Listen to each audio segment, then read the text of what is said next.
প্রাক্তন স্বামী বলতে প্রাক্তন স্বামীও না, সে যে আমার সাথে প্রতারণা করেছে। বিয়ে নামক যেটা প্রতারণা হয়, যে হুজুর দিয়ে, যাই হোক, ফ্যামিলির মধ্যে ওইভাবে আমাকে বিয়ে করা, যে হচ্ছে কাবিন করবে। যখনই আমি কনসিভ করি তখনই তো তার মাইন্ড এভরিথিং সব চেঞ্জ হয়ে গেছে। তারেক বলতে চাই সে একটা ব্লাডি সান। আমি তাকে কিছু বলতে চাই না, সে একটা ব্লাডি সান, কারণ সে একটা ব্লাডি সান, কখনো সে ভালো হবে না। আর ও আমাকে মানে ভয় দেখিয়েছে যে আমার কি একটা হচ্ছে খুব নেকেড ভিডিও নাকি ওর কাছে আছে, এগুলো ভাইরাল করে দিবে।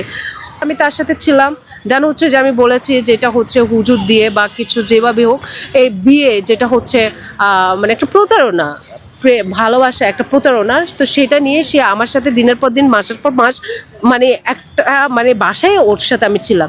এবং যেদিন আমাকে সে অ্যাবর্শন করিয়েছে, বেবি কনসেপ্টের তো সবই জানেন, তখন আমাকে হচ্ছে যে হচ্ছে জুলাই মাসের মেবি, হ্যাঁ জুন মাসের 1 তারিখে হয়েছে। 3 তারিখে তার বাসা থেকে আমাকে নামিয়ে দিয়েছে। সে ব্যানওয়ালার নাম্বারও আমার কাছে আছে, ব্যানওয়ালার স্টেটমেন্টও আমি নিয়েছি। তার বাসার মধ্যে যদি ক্যামেরা ফিট করা হয়, দেখবেন কত মেয়ের নামে কত মেয়ে উঠে। পরিশেষে জানতে পারে যে ওর কাজই হচ্ছে এরকম, যে আপনি পুরুষ মানুষ, আপনাকেও পুরুষ মানুষ লাগাইতে চায়। বুঝলাম না ভাই, আপনার কমেন্টসগুলো এরকম। পরে জামিন করানোর পরে সে আবার পালাই গেছে। বাজারের যে দেখছেন ঘোরাঘুরি, কোথায় যায় উঠছে, ওর মাথায় সমস্যা হলো, এরকম পাগল হয়ে যায়। হচ্ছে মামলা, অলরেডি মামলা চলতেছে, তার উপরে 27শে জানুয়ারি আবার শুনানি। তো ওর নামে আমার কাছে অনেক প্রমাণ আছে, আমি সব প্রমাণই আমি দেখাইতে পারবো। জনগণ চাইলেও আমি সে প্রমাণ দেখাইতে পারবো। আর আদনান আদি কতটা যে বাস্টার্ড, সেটা আমার চেয়ে আর বেশি কেউ যায় না। ইভেন রিসেন্টলি কিছু মেয়েও হচ্ছে তার সাথে কাজ করছে, আমি কিছু মেয়েকেও বুঝাইছি, কিন্তু সেই মেয়েরাও তার প্রতি মানে ফিদা হয়ে গেছে। ও একটা কি মানে মেয়েদেরকে যে কনভিন্স করে, সেটা ওর মধ্যে আর কি ও ভালো কনভিন্স করতে পারে।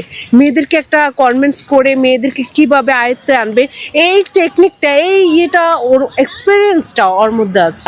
সে পাগল না, সে তার প্রতিটা কথা কিন্তু মানুষ স্টেপে বুঝে। আদনান আদি যে সে কেমন, কথাই তো মানুষ কিন্তু কেউ জানে না, কিন্তু ম্যাক্সিমামে সবাই বলে যে সে একটা সাইকো। আর তাকে যে আমি রিহাব থেকে এনেছিও, সে যে রিহাবে ছিল সে প্রুফও আমার কাছে আছে, এবং সে কোন রিহাবে ছিল সেই জায়গাও আমি নিয়ে যেতে পারবো, কারণ সে তো হচ্ছে মেন্টাল প্রবলেম। আমি আগে জানতাম না। আমি যখন ওর সাথে আমার প্রথম ওর সাথে পরিচয় হচ্ছে চাইনিজ বাইয়ের মাধ্যমে, এক্স বাইটে বসে। চাইনিজ ভাই সব কিছু জানে, শুরু থেকে লাস্ট অব্দি সব কিছুই জানে। চাইনিজ ভাই আসলে আমাকে অনেক বুঝিয়েছে যে হচ্ছে আমি আজকে আসলে আমি আসলে ওর সাথে থেকেই আমি নিজেকে বরবাদ করে ফেলছি। মানে আমি কোনো ভালোভাবেই আমি মুভ অন করতে পারিনি। তো আসলে ওই যে বললাম যে আবেগ, বিশ্বাস, প্রেম, ভালোবাসা, যেগুলো আসলে মানুষকে ধ্বংস ছাড়া আর কিছুই করে না। তো ফার্স্টেই কথা বলেছি যে আবেগে তার সাথে আমার আগে বন্ধুত্ব থেকে একটা মানুষের সাথে হুট করে তো ওই পর্যায়ে যায় না। একটা মানুষের সাথে আগে বন্ধুত্ব সম্পর্ক, তারপরে প্রেমের সম্পর্ক হয়, ওই রীতিমতো প্রপোজ করে। তারপরে হচ্ছে একটা পর্যায়ে ও আমাকে কোনো কাজ করতে দিত না মিডিয়া ইন্ডাস্ট্রিতে। আমি ওর বাসায় ছিলাম, ইভেন আমি ওর বাসায় কতদিন ছিলাম, কত মাস ছিলাম বা কিছু এভরিথিং সব প্রুফও আমার কাছে আছে। প্রলোভন, ওর মধ্যে এই জিনিসগুলো ছিল। তো আমি তো ওই প্রলোভনটা কাজে হইলে হলাম, না হলে নাই। আর সে বাংলাদেশের সুপারস্টার হয়ে যায়নি, সাকিব খান হয়ে যায়নি যে সে নিজে সুপারস্টার হতে পারেনি, সে আমাকে কি সুপারস্টার বানাবে। আমার ইচ্ছে ছিল যে লাইক সে কাজ করছে, যেহেতু একসাথে কাজ করছি, বা তার সাথে এখন যেহেতু আমার একটা সম্পর্ক, সেই সম্পর্ক অনুযায়ী একটা সংসার বা এরকম কিছু চিন্তা ভাবনা। আদারওয়াইজ সে প্রলোভন দিবে যে আমি এটা আমি করতাম না। কারণ ওর সাথে চলতে আমি বুঝতে পেরেছি যে 100-র মধ্যে 99%ই মিথ্যে বলে। সত্য 1-এর মধ্যে 1%-এর মধ্যে পাওয়া খুবই হচ্ছে মুশকিল।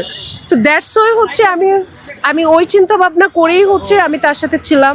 দেন হচ্ছে যে আমি বলেছি যেটা হচ্ছে হুজুর দিয়ে বা কিছু যেভাবে হোক, এই বিয়ে যেটা হচ্ছে মানে একটা প্রতারণা, ভালোবাসা একটা প্রতারণা। তো সেটা নিয়ে সে আমার সাথে দিনের পর দিন, মাসের পর মাস, মানে একটা মানে বাসায় ওর সাথে আমি ছিলাম।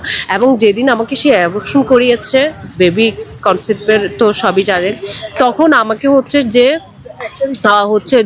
জুলাই মাসের মেবি, হ্যাঁ জুন মাসের 1 তারিখে হয়েছে। 3 তারিখে তার বাসা থেকে আমাকে নামিয়ে দিয়েছে। সে ব্যানওয়ালার নাম্বারও আমার কাছে আছে, ব্যানওয়ালার স্টেটমেন্টও আমি নিয়েছি, ভিডিও স্টেটমেন্টও আমি লুকাই নিচ্ছি, কারণ এগুলো আমার যদি লাগে আমি এগুলো দিতে পারবো।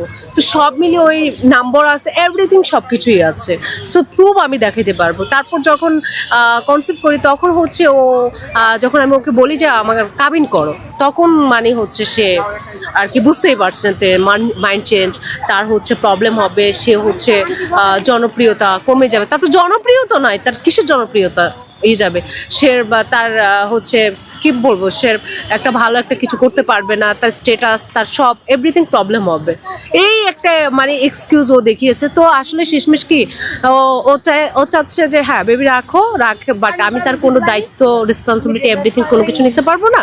তুমি হচ্ছে তোমার মতো করে তুমি ওকে লালন পালন করো বা কিছু। তো আমি এর লালন পালন করে, ওর বাপ নাই কিছু নাই, তা আমি কি করব?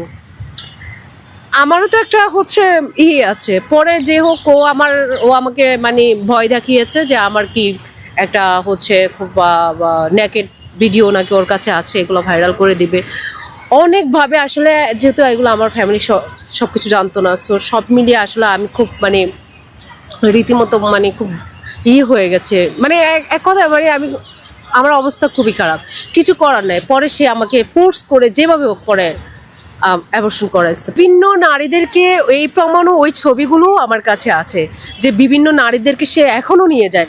তার বাসার মধ্যে যদি ক্যামেরা ফিট করা হয়, দেখবেন কত মেয়ের নামে কত মেয়ে উঠে, পরিশেষে জানতে পারে যে ওর কাজই হচ্ছে এরকম। ইভেন ওকে হচ্ছে আপনি এই যে মিরপুরের এসআইও তাকে গ্রেপ্তার করেছিল অ্যাজ এ গাজার মামলায়, গাজার জন্য সে গাজা কিনতে গেছে, সেখানে হচ্ছে কেউ তার বন্ধুরা তাকে ফাঁসিয়ে দিয়েছে। তো হচ্ছে সে আবার অ্যাক্টিং ভালো জানে, সে আবার সিস্টেমে আবার এসআইরে ফাঁসাই দিচ্ছে। বুঝেন কি টেকনিক, কি শিয়ান মানে।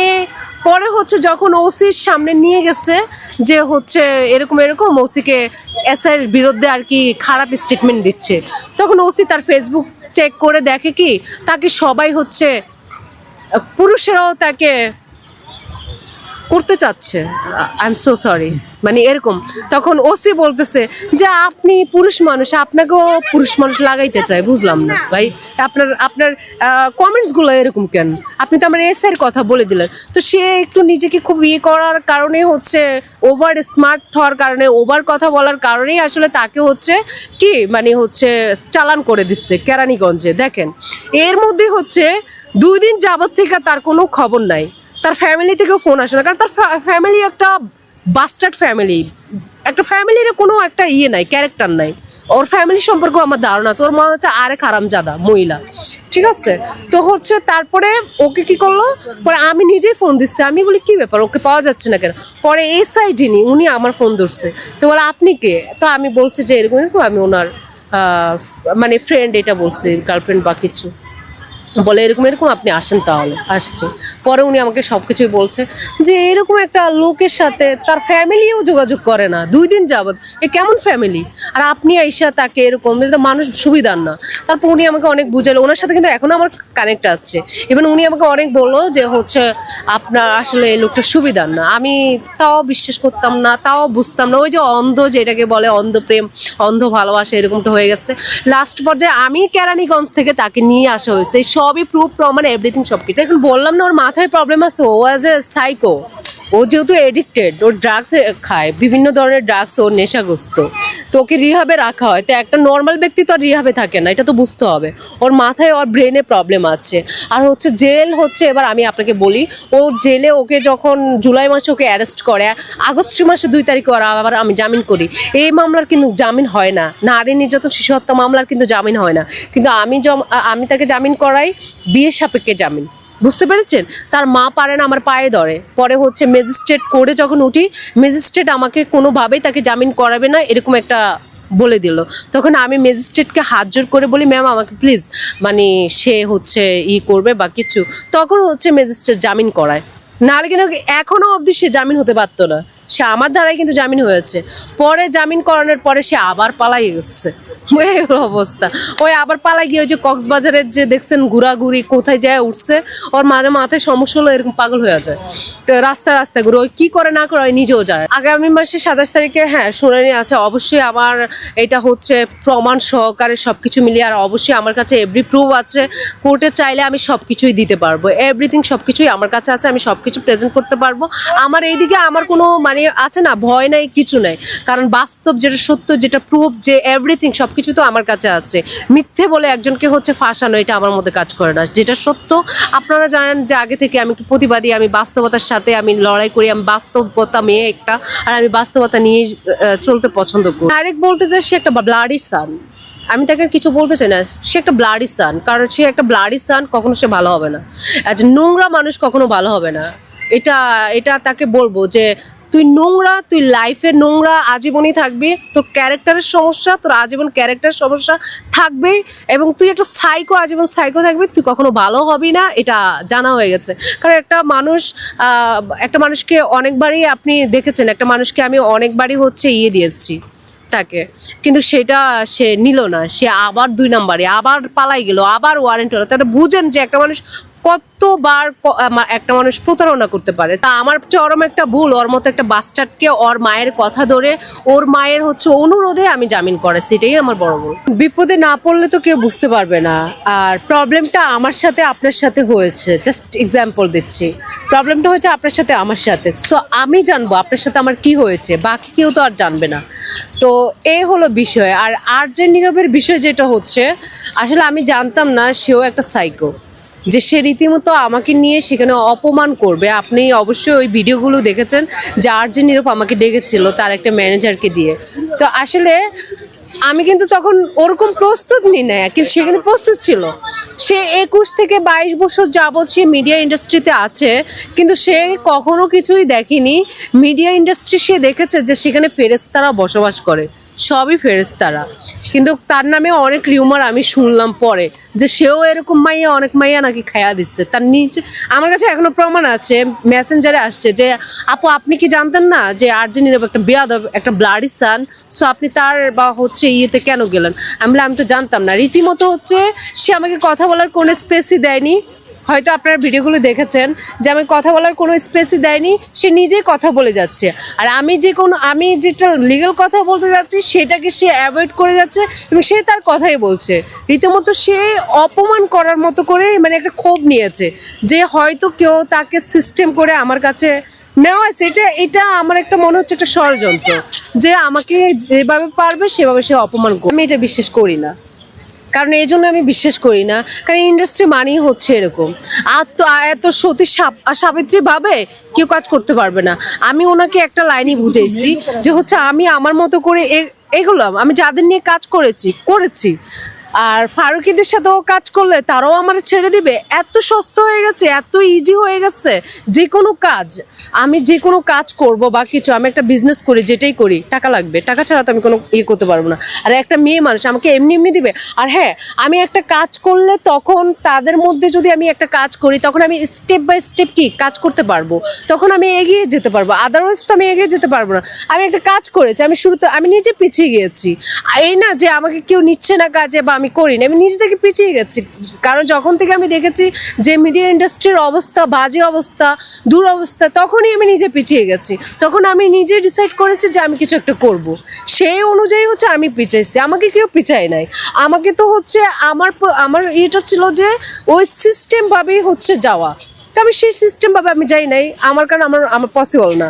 ওই সিস্টেমভাবে গেলে অবশ্যই আজকে আমি হচ্ছে ওই পর্যায়ে থাকতাম, ওই যে যাদের নাম বলেছে, যে নীরব বা হচ্ছে কি মেহজাবিন, তারপরে কে আরও অনেকেই আছে, যে তাদের অবস্থানে থাকতে পারতাম।